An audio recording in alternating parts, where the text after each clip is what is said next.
Ụmụnne m na ụmụnna m ele ụtọ ọnọrọ ọnọ nwekwerechi nwanne ọnụ nwaanyị mba nnọọ awụchashiala na mo eye ụmụnne m enwere a lot of questions m chọrọ ịza gbasara vidio m mere nwanne nya m mere on the 4th of April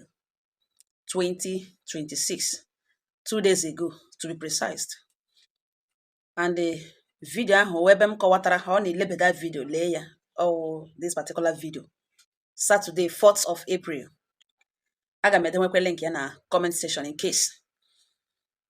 Ihe ebe m kọrọ ihe nwanne anyị nwoke gabigara ote nne na nna ya shiri mụọ ya na nwanne ya ọ dị 17 years old, nwanne ya nwaanyị dị 15 mgbe nne ha nwụrụ. Nna ha ajụ na ọ gaghị alụgharị nwaanyị ọzọ, ya na nwanne ya nwaanyị na nna ya ebiri dị ndị ihe fọziri na ebe mma ha nwụọ na papa ha zụkwara na ya na nwanne zụọ ha mana mahadum, mana nna ya enweghị ezigbo agwa ma ọ gbasata ụmụ nwaanyị. Nna ya na-achụ nwaanyị too much, ihe ọbụla nwaanyị nna ya na-agba alakpo ole sọ ke wonder age, mana o topụtala ọsọhala nwaanyị na ọrụ nna ya, mana ọ wụ dị ndụ nna ya na-ebi ifile na ihe ọ na-emenwu n'ama, mana o metere ya na nwatakịrị nwaanyị ya hụrụ mmasịrị ya chọrọ ịlụ ya. Nna ya ajụ gbabiri shekọ n'ala na ya gala alụ nwa ahụ, ya gala akwụ ụgwọ isi ya mgbe ya chọrọ ịga ala bekee, na ya bịa gawa ala bekee. Mgbe o lụrụ nwatakịrị dị available ọlụọ, ọ gbara oso gaga gwa nne m na nna mụrụ nwatakịrị, gwa ha convince ha ejiri jụ na ha agaghị alụ nwa ha nwaanyị ga na plan gawa ala bekee. Ọ ya ka ya gawara 3 years after. Nna ya na nwaanyị ya amaghị ha bịtọga, nna ya atọ nwaanyị ime lụwa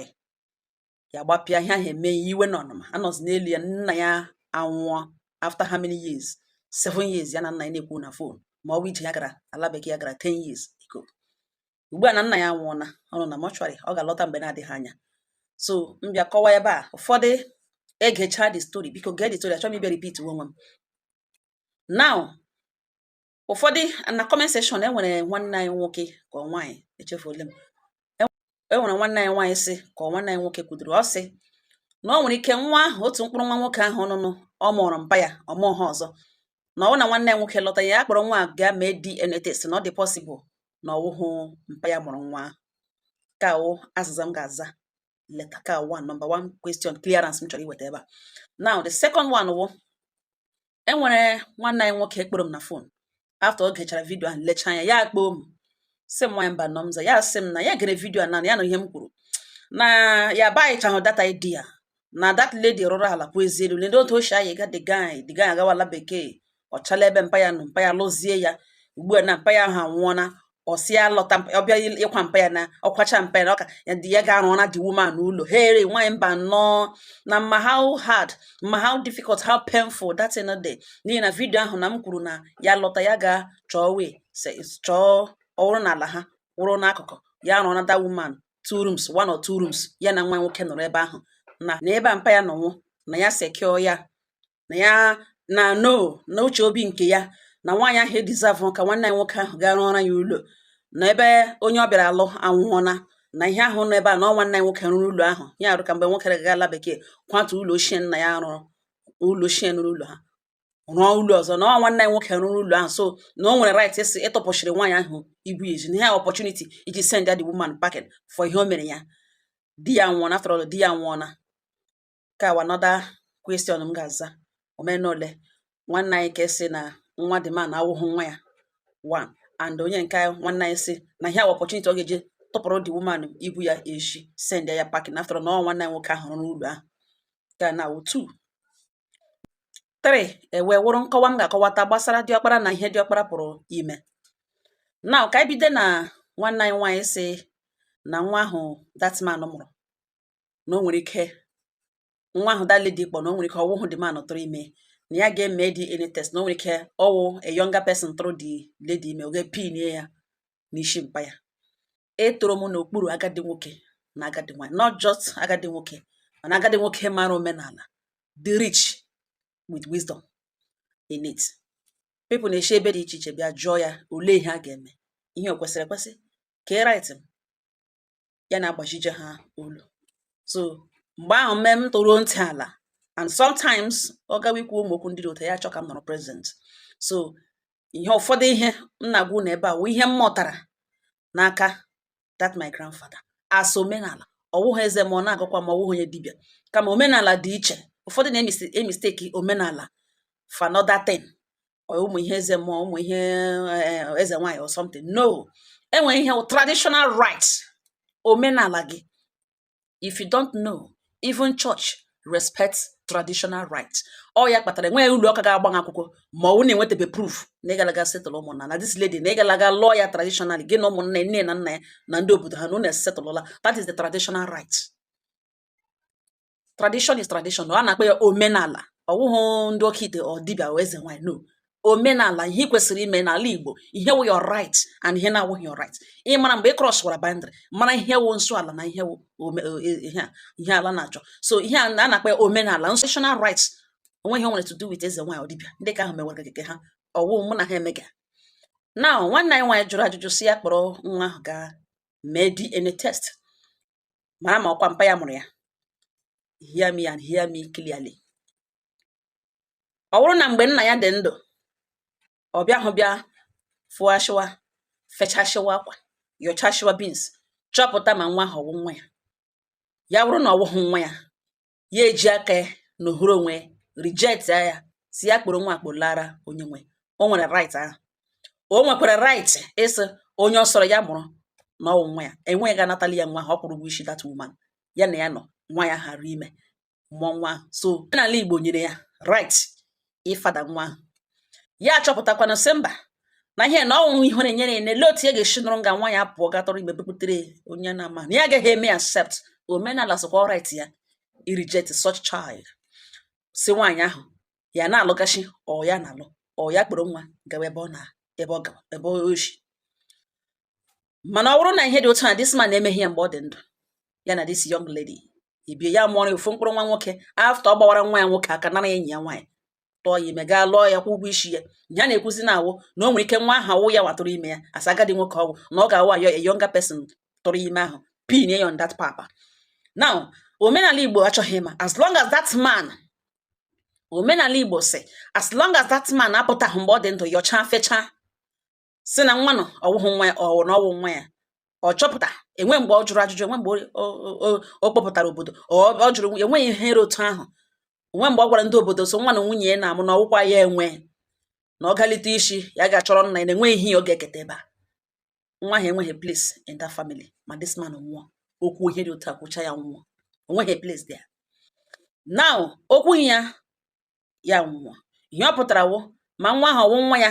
ma nwa ha awụghị nwa ya, ọnwụ that old man esiliere that child automatically ọ wụọla nwa ya. Gị mekwara ka ishake the woman ọ sị na di ya dị aware. Ya asịkwa na di ya na ifeatụ ọ dị esi atụta nweghị ga-eme. Ọ bụ di ya ndị onye na-ekwekwu ya nwụọ na enwe mgbe the man gwara ṅụ na nwa nwunye mụrụ na ọwụghị gị ya. Ọ jụghị ese ọ nabatara nwa ahụ mgbe ọ dị ndụ. Enwe onye ga-anapụ nwa ahụ aha ya. To clear the air, ọnwụ that man esiliele the paternity of that child, opinion to his name. Ịjụwazi ese onye mụrụ nwa na the irrelevant. Now the second one onye ka ekpọrọ m na phone nwanne nwoke si nwa mba nọ nwanne anyị nwoke the young man nwa akụkọ nọ ya nwa arụrụ ụlọ na nna ya adịzighị ndụ. The lady a na-ekwu okwu ya wee enyi ya nwaanyị ọ hapụghị ya because ọ gara ala bekee switch over to his father. Mpa ya tụọ ya ime bịa kwa o break heart ya na ọ bụrụ na olo otu n'ugbo ene mpa ya nọ na mortuary elicha mpa ya na ọwa opportunity ahụ iji tụpụrụ ya ihe eji ya sọt onwe lawa n'ụlọ nne na nna ya were megwata ya na after na ụlọ n'oge and ọ ya nwa dị ọkpara. Hello ka m bịakwa na that one. Biko nwanne m nwoke nwanne m nwaanyị na-ege m ntị bụrụ oche bekete. Diọkpara enweghị right isend nwunye nna ya packing because nna ya nwụrụ. The only thing ga send that woman packing ma ọ bụrụ na nwaanyị ahụ metere ohi ala na asọ nsọ dịka o gburu mmadụ, dịka ọ gwọrọ nshi trace ya follow to her. Trace ya follow to her like o mere arụ. Enweghị obodo na asọ nsọ ya eme ya obodo nwere right isi iwela ya ụmụnna ya na-achọkwa ịhụ ya ebe ya again. Our abomination abanish ya. That is the only condition. o gburu o gwọrọ ọgwụ ọjọọ o gburu mmadụ ụmụ ihe ndị obodo na-asọ nsọ a na-akpọ ya abomination. Ọ wụrụ enwe nke o mere, ọwa obodo ga-esend ya pakin, obodo ga-apụta buru ebula ya ụmụnna ya. Mana asị na ihe ndị a niile nwe ihe mere ya na onwe nke o mere aka ya ọ nọ n'ụlọ ebe di ya edewere ya nwụọ. Nwanne anyị nwoke enweghị right is send this woman packing because gịnị? Because nna ya anwụọna or because di nwaanyị a ọnụzighị ya and ụlọ ahụ nwa ya nọ n'ime ọwụlụ ya. Mgbe nwanne anyị nwoke gere medicine condition ọ ga-eji eme ihe yiwaragharị ihe dị otu ahụ ma ọ bụrụ na ụlọ nna ya ụlọ aja ọcha, ụlọ ochie,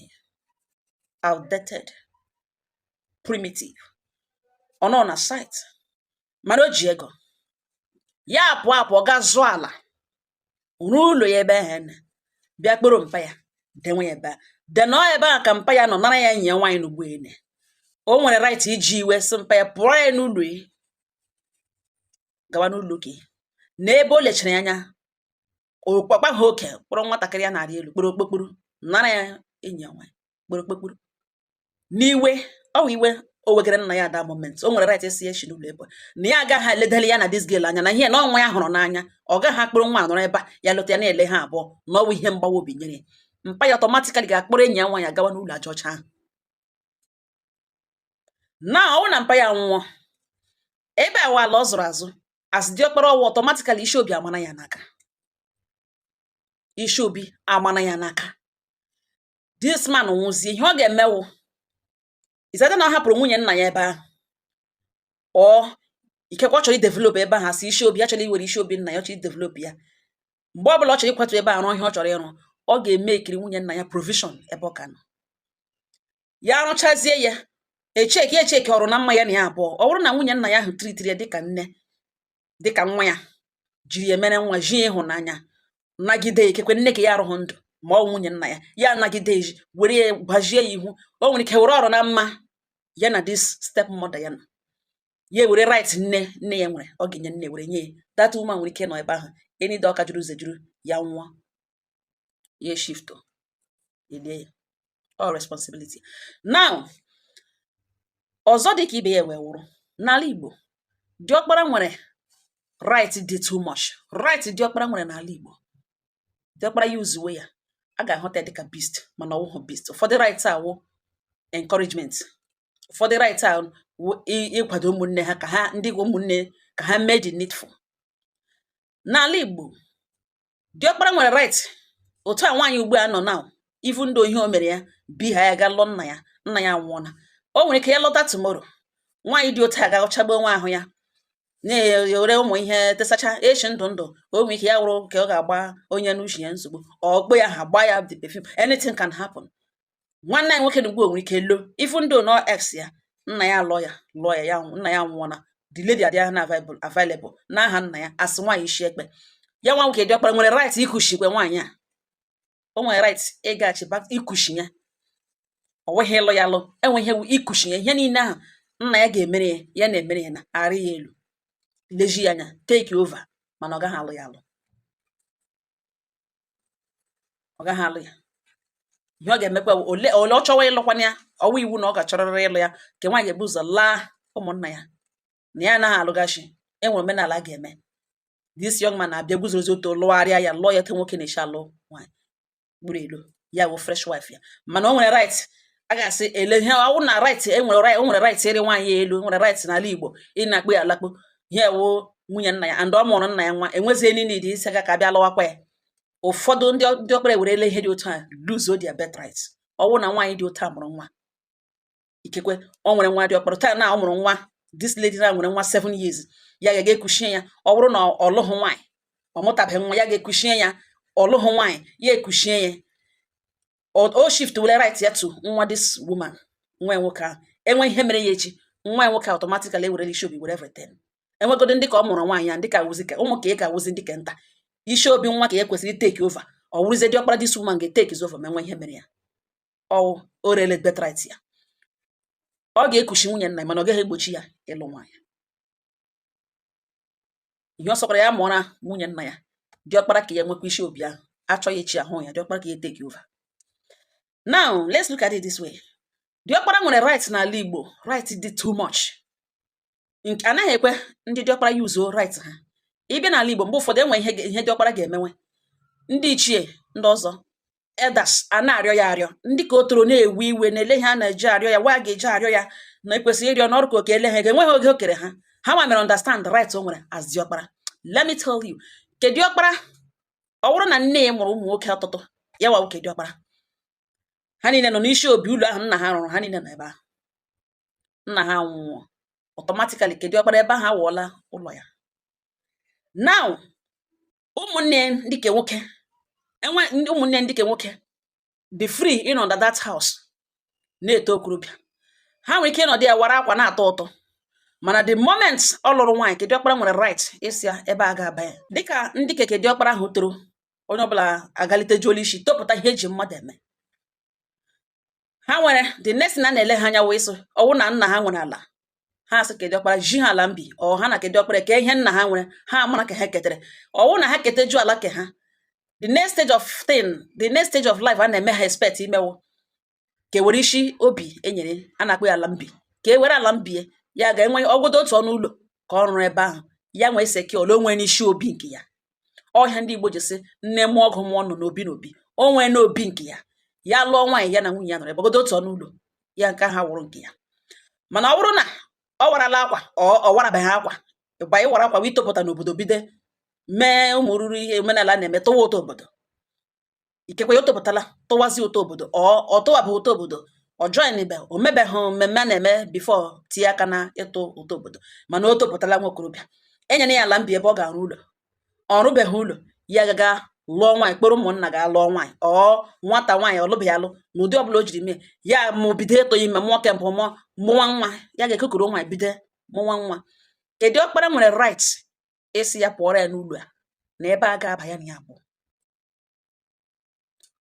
O nwere right ịsị ya na ọ gaghị abata ebe a na ebe a ga-aba ya na ya abụọ. Ke diokpara nwere right ahụ ịsị nwanne ya nwoke otoro pụọrọ ya na nga awụghị ụlọ, na because isi obi ahụ ụlọ ahụ automatically nwoke diokpara nwe ya. Ọwụ ya na ụmụnne kwere nwere ihe ụmụnne ya nọ di ya wo ka ha nọrọ ebe a galite iche, ka ha nọrọ ebe a aka shie ha ike, ha ga-esekio juo isi obi nke ha. Eji esi nne m ọgụ mụọ nọ n'obi n'obi. Once ha zụrụ ala ọ eketere ha ala, ha rụọ ụlọ, ha awụọla ebe ahụ, nwa ha nwoke awụọla diokpara, legidezi anya n'obi ha, ga-egburu aha ha pushuo ya fọda. Ya ga lụrụ nwaanyị, kpọrọ ụmụnna ga lụọ nwaanyị. Ke diokpara nwere right ịsọ ọ ga-abata ebe a, mana mgbe ụfọdụ a na-arịọ ya sị ngwa hapụwa. Now let me give you the reason, ka m nye reason ke diokpara, the reason right ya ji rute nke na ịsị na nwanne ya nwoke na nwunye ya gaghị abata ebe a, na ebe ọ lụọla nwaanyị na ya ga-ahụ ụlọ kpọrọ nwunye ba ebe a, ọ ya gaga zụrụ ụlọ, ọ ya ihe ọbụla ọ hụrụ ya ebe ihe ọ sọrọ ya menwe na ya dị sure na o nwere ala ekeri ala, ya ga ebe ahụ gaga rụ ụlọ kpọrọ nwunye ebe ebe a. Do you know why? Ọ bụrụ na ọ hapụga ya, ọ nụrụ n'ụlọ ahụ mụọ nwa ahụ ebido towe, ikekwe ebido nọrọ ebe a tọrọ ha abụọ, kọsọ nwaanyị bido hala ịmụ nwa, ya mụrụ gawa tiri ya mụcha, ya tụrụ bido ụmụaka ahụ na-eto na that house. Enwe ihe mere nna ha ga-anọkwa ebe a na-asị na ọ ebe a ka ụlọ nna ha, wala ọwụghị ụlọ nna ha. Ndị obodo na-achọgide ịgbachi ha ihu, gwa ha na ha enweghị right ahụ. Ha ga-ahụta na emegide gị ha emegide before ị mara mmadụ egburịtawa onwe ha ahụ na emegide gị, na ihe na ọwụ ụlọ nna ha, na ihe na ọwụ ọnụ ụlọ ke nna ha ketere, na ihe na ọwụ ụlọ papa ha. Ọhịa ha ga-ahụ ya, ha ga-ahụta na ihe na ọwụ ụlọ mpakwukwu ha diokpara nna ha ketere. Ha na ịgadi ebido dowe oke ihe na ọwụ mewe ihe ụlọ nna, to avoid all that nonsense. Once ị lụrụ nwaanyị bido ịmụ nwa, na once ka ahụ lụrụ nwaanyị, ke diokpara nwere right isi ya pụọrọ ebe a ga-aba ya, gbachie rum ya, si ya ga sọtụ onwe, chọọ wee ogodo otu ọnụ ụlọ ya etiga n'ala enyere ya, kporo family ya gawa ebe ahụ, so that nwa ya toro ya sị na ihe na ọwụ ụlọ ya emewe ụlọ, ihe ụlọ nna m ya emewe ụlọ nna ya ebe ahụ, ka ọ hapụ obere nwa hapụ itolite ebe a mewe na ihe na ọwụ ụlọ nna ya. Ị na-achọzi ka ịgbaji olu ya, hụta na ndị obodo gangere up ọ mebi na abra bụọla ha na emegide gị ebefe mara mmadụ egburịtawa onwe ya. Ihe a na-awụ another right ke diokpara nwere. Now ke diokpara nwere right otu ụmụnne ka n'uju di ya, ya wuru ụlọ nna ya sị ya chọrọ ịkwa ya, na ya chọrọ ịkwa ya rụọ ya ọzọ, enwe onye ga-ekwupe m ihe sọrọ ya ka ọ ga-arụ ebe ahụ. Ụlọ nna ya wụrụ 4 rooms, ya kwa ya rụọ ya 1 room, mmadụ agaghị question ya. All right ya, ihe unu ga-emewo kpapịrị ọ jiri nwayọ, ihe kpatara na a na-eji adọ ala ụmụnne na-eji asụ ole nke wụ nke m, onye ọbụla chọrọ ịdọta ka ọ mara nke wụ nke dọrọ nke ya gaa ebe ahụ ga-eme gịnị nwere freedom ya. Ya arụkwana ya rụọ ya Tower of Babel. Ị nọrọ ebe ahụ enweghị ya nọgide ikekwe ya were obi nwanne hapụga gị na nwunye gị na ụmụ gị na-anọrọ ebe a, but mara na otu ụbọchị a na-ele gị anya ka ị gaa n'ụlọ kpọrọ family gị pụọ. Amana ọ bụrụ nke na-eleru anya ma right ya, ọ ga-ahụtawa ụmụ gị as threat na ha etolite echi ha ga-ala ka ị nọrọkwa ebe ahụ lụwakwa nwaanyị ịkpa ha aka na ha sị na ha na ọwụ ụlọ nna ha mana ọwụ isi obi. Diọkpara anaghị adụ isi obi wit ụmụnne ka na right diọkpara nwere. Another right ọzọ diọkpara nwere wụ gị tolite diọkpara nne ṅụtoro ṅụ dị unu nwere diọkpara nne ṅụ nna ya gị sị na ị pụọla ode ije ibutela ego mbute na ị chọrọ ịrụ ụlọ na ụlọ nna gị ahụ na ị likeghị ya na ị chọrọ ịpị ezigbo ụlọ helo ihe ọ sọrọ ọrụ ebe ahụ ọ diọkpara ka ịrụ ụlọ ọ pụta sị na enweghị flong as ọwa isi obi ebe ahụ nna ya ketere ọ nọrọ moshi unu ebe a isi ebe a ka iliri nna n'ihu mbara nke ka iliri nna isi obi ahụ ọtọmatikali ọwụọla nke diọkpara. Gị ga nga ahụ gaa n'ụlọ ịrụ na eke diọkpara ị ga-anatali ya that house ihe a ụlọ ọ ga-apụta sị gị pụọrọ ya n'ụlọ gị, ọ gaghị asị gị pụọrọ ya n'ụlọ ya ihe ọ ga-asị gị pụọrọ ya n'isi obi ya, gị pụọrọ ya n'isi obi iwe gbaweke na-enwe too much gị kwa ụlọ nga ịkwa ụlọ ahụ ị ga-restọk ụlọ ahụ ịkwapụrụ before gị rụọ kena. Yes, all right diọkpara nwere. So ọgwọdụ na isi obi nna unu compound unu ikekwe ụlọ unu ewebara aka inside rụọ ya space nọ too much ala ọka na agbara ya fence all one compound gị sị mba na ebe ị ga-aba gị ga nga arụ ịrụ ga n'ụlọ diọkpara that time she gbaya around ọwụ isi obi ke diọkpara. Ole si mgbe mpa unu dị ndụ olere anya na ya enwecha ha ala mana e nwere ụmụ okorobịa ya sị mba na isi obi na ọ dị too much for ofu onye ya eji aka ya tọwapụta so were ọnụ ya sị ngwa shi ebele were ebele ngwa ozugbo mpanga na-ekwu ya were so ga-agba ya fence demarcate ya wepụta ya from ebe ahụ ọnọbụ as one compound. O were ha tọwago onye ke ya sị ngwa ke diọkpara ngwa ma gị na onwe gị nọrọ ngala ka ọkakwa ihe awụ ụmụnne gị ihe awụzi ụmụnne bikọtara ọnụ mana onye ọbụla n'obi nke ya mana mpa gị anwụọ agba fence ọ ihe awụ otu ala ọ ike agbahie fence mana ama oke ala ahụ nga ahụ n'ubi azara zatachacha mbreji ụta ya echi azaga ya wụ isi obi gịnị na-aza iji onye na-awa ala nọ n'ebe ahụ arụrụ ụlọ. Ị nweghị right ịpụta gị sị na ebe ke diọkpara ebe ụlọ unu na ọwa ebe a na ọwa isi obi ụlọ ahụ wụ ihe nwanne nwoke ketere gị bịa n'akụkụ ya n'ihu ya ọ na-akụ gaa ọrụ ụlọ ịrụ ga n'ala isi obi ya ịrụ ga n'isi obi ya gbawakwa onye nye gị advice atụpụkwara gị ọnụ si enye gị ala mbi ebe ị ga-arụ ụlọ ya ewerekwe n'aka ya tụọsị ngwa gị were ebe na ụlọ enwechaghị ala na ngwa gị were one plot of land from ebe a ya ekwee n'ihu ndị ichie and nkwucha ọ na-ekwucha gị gba ya fence once ị gbara ya fence ike wepụtala ya from ụlọ ọ gaghị atọchi ya tụgburu ya enyere ya mana ọ na onye ha nye gị sị ịkpatala ego ya tọrọ nga kasị ala ebe a dịsara na asa ndị ka arụrụ ala ya sị ngwa n'ọnụ ụlọ ebe a gị ga-wuru ụlọ n'ọdị ya ọ ga-adọ ya echi ya ọ pụọ nwa ya nwoke ga-adọ ya ya wụ isi obi ya wee wụrụ ya. Ụmụnne m ọhịa m si ma bịa kọwatatụ ihe butere okwu ugbu a na-awụ ihe ụmụnna ikwuga gbasara that video. O nweghị right ịchụpụ nwunye nna ya ka m repeat again o nweghị right ịchụpụ nwunye nna ya o nweghị right esi ya pụọrọ ya ihe a nwunye nna ya lụrụ dị lady kwụọ ụgwọ isi ya ihe nwaanyị ahụ nwaanyị isi ekpe mana ọ ga-edenwe ya ebe ọ ga n'ọgodo one room nwaanyị ahụ enweghị right onweghị choice ọ bụghị di ya rụrụ ọwụrụ ụlọ di ya rụrụ ọrụ ụlọ di ya wepụrụ aka ekekwe after isi obi di ya nwere ebe ọzọ ọ rụrụ ụlọ ya sikele na ọwụ isi obi nna ya even ebe ahụ di ya rụrụ ụlọ ihe akwa property ọ mara ka diọkpara n'aka ihe na nwanne ụmụnne ga-ekewa ihe ekeke na ihe onweghị right ịtụpụga this woman eji mana ọ ga-eme ekiri ya provision ọgodo one room or two rooms nwa ya ahụ enweghị choice ya ga-edenwe ya ebe ahụ enweghị ọ chọrọ ịrụ n'isi obi nna ya enweghị ọ chọrọ iji ebe ahụ eme o de enweghị ọ chọrọ iji ebe ahụ eme mana ọ hụtala na ebe a ga-aba ya na abụọ o nwere that right even though na ya arụ ya ị gaghị esi na because eyala ya eyere ya gị were opportunity na ọ ga-anọ n'ụlọ ṅụ na ihe a na ọgụ arụ ya wụ ya fada arụ ya ha wụ isi obi nna gị inheriti onye na-ekwu okwu ya nwunye nna gị ọ chụla ha nwunye welaghị ya ọwa nwoke gwara ha ihe ọnwa anyị isi ekpe ọ ka nọ na ya family ọ mụrụ ya nwa hello ị gaghị achọpụ inwe that right ị ga-eme ekiri ya provision ebe ọ ga-anọ were ụlọ gị were isi obi mee ihe iji eme were isi obi ṅụrụ ihe iji arụ na onye nwekwara nwanne anyị ọzọ kpọkwara m ya sị nwaanyị mba nnọọ na ọ bụ eziokwu nwaanyị ahụ emeteghị mana echekiwa right nwaanyị ahụ nwere na the woman kwesịrị ịnọ ebe ahụ di ya nwere ebe akọ kwesịrị ịnọ ka nka ebe akọ kwesịrị ịnọ because ọwụ ebe as long as nwa ya nwoke adọchighị ya nna ya na ọ ebe ọ maara ebe di ya nwere asụ ụlọ di ebe ya nọ ebe ọ nọ so ote di ya nwụrụ na onwe onye nwere right ịchụpụ ebe a hello sister mba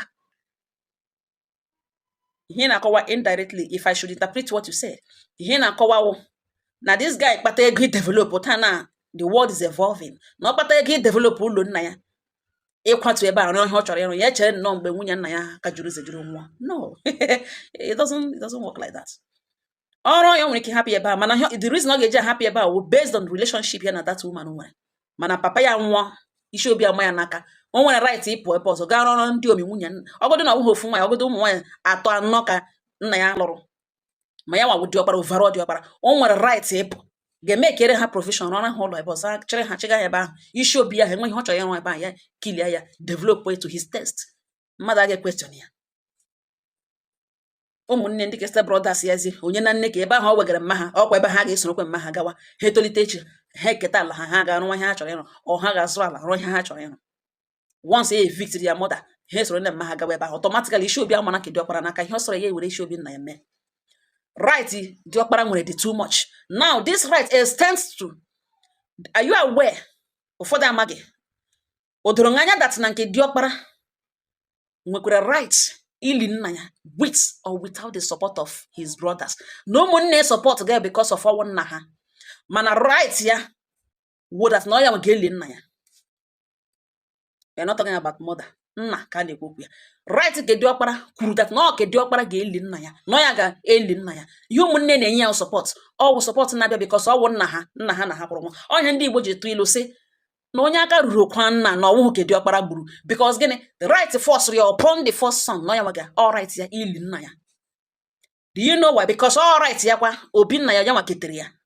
awa arụcha erie ọwụ na ga-ekete ihe somebody ebe a na ọgụ nwa automatically na enweghị onye nwanne gị na ya ga-ado ya all right na ili nna with or without the support of your siblings ha nye ga support ha pụtara ekekwe ji ha ego ndị ka eji ga-apụtasha be grateful na ị nwere ụmụnne dị ụtọ ha pụta ha hụkwara na nna ha nwụrụ ọwụ ihe eji uru emega mana adọwa ya na right kepụtasị ha ga-etiri nga ka ị ga-eli nna your father sị na mmụọ na-apụta agba ụgwọ ọ gụkwa ga-agba ụgwọ ga-agba ha ụgwọ apụtakwa n'obodo gụnwa ka a ga-ajụ si ịkwa na nna ya eliele nna m enwere ebe a na ebe ndị diọkpara na-ezukọ ị nweghị right anyị ga ifit hụ in because nyebe nna m obi isi obi n'isi ka ọbịa ọhịa eji ilu n'ala Igbo si onye aka ruru lie nna ọwụhụ diọkpara gburu because gịnị omenala Igbo force that right heavily package ihe niile a bụ onye ka diọkpara n'isi nọ ya ka a na-ele anya ili nna ya achọghị ịma ma ụmụnne ya nọ dị because enweghị nwanne ya na ya abụọ ga-eketa isi obi and isi obi wu isi obi ụlọ nwoke ahụ a na-ekwu okwu ya nwụrụ nọ as long as automatically enwe ya na ga-adọ ya ọ ya nwa ya o nwere right ili nna ya with or without the support of his brothers ọ ihe o jiri nwunye nna ya ifu nwunye nna ya enwe nwanne ya nwoke nwere right ikushi nwunye nna ya oke diọkpara nwere right ikushi nwunye nna ha ndị ke nta enweghị that right ebe o mere ọwa arụ o kwesịghị ekwesị oles ka diọkpara nwụrụ diọkpara shift otu ka o toro ụmụnne ndị ka o toro enweghị right ikushi nwunye nna ha ọwụ right ka diọkpara nwere ikushi nwunye nna ya ma ọ chọọ ndị ka o toro agaghị adọshi ka diọkpara isi obi ọ ka diọkpara nwe entire isi obi ọ ya nwe abịa n'ala nna ebupụtacha ya ka diọkpara ga-ebu ụzọ were godo ebe nọ na site oke ọnwa niile ga-ebu ụzọ nwa ya n'aka before ya erute ụmụnne ihe awụcha right diọkpara lot of o nyere omenala Igbo nyere ndị diọkpara right dị ike buru ibu mana some of them a na-amaja right ha self ụmụnna ndị ka hetero na-emegbu ha some of them ma right ha mana ọ wee lecha aghara ọhịa nwanne ndị obodo bịara nwa hapụkwa na nwanne ọ ga-ebenụ n'elu mana ka diọkpara nwere right ịtọ isi ebe a ị gaghị abata ebe a ifu ndị ọwụ ụlọ gị na nna ya bụ ọsị gị ga-abata ya gbachie ị ga-adọshi ya na ị gaghị adọshi ya na ihe ị ga-emekwewo chọọ wee ọwụ na unu nwere ala gị si ngwa nyere m ala mbi ọ ka anyị kee ihe nna anyị ka mara nke m ketere gaa n'ụlọ kee ka ọ naghị edina anyị ọ ga-ewepụtarịrị ihe nọ n'onwe ụnụ na ya eke onye oketezi eke ya ga-arụ nwazi ụlọ n'ụlọ ya ihe a na-akpọ nne m ọgụ mmụọ nọ n'obi ekwekwala mmadụ ọbụla wari taa na nwunye nna gị na ọnwụọ elu kete ọwa arụ ọ naanị ka diọkpara nwere right ikushi nwunye nna ya ma ọ na ọ chọọ ọ wụcha ihe nna ya unu o mere inherit right nyere ya isi obi kenụ enwe nwa m hapụchiri ka ekwere gị rịa ya elu rịrị gawa ihe ndị a ndị ka o toro enweghị this right ụmụnne m, ọhịa m sị m abịa gbujaa ngala na. Enwekwa ajụjụ ọzọ unu nwere, jụtụ m ya na comment section. Udo dịrị unu.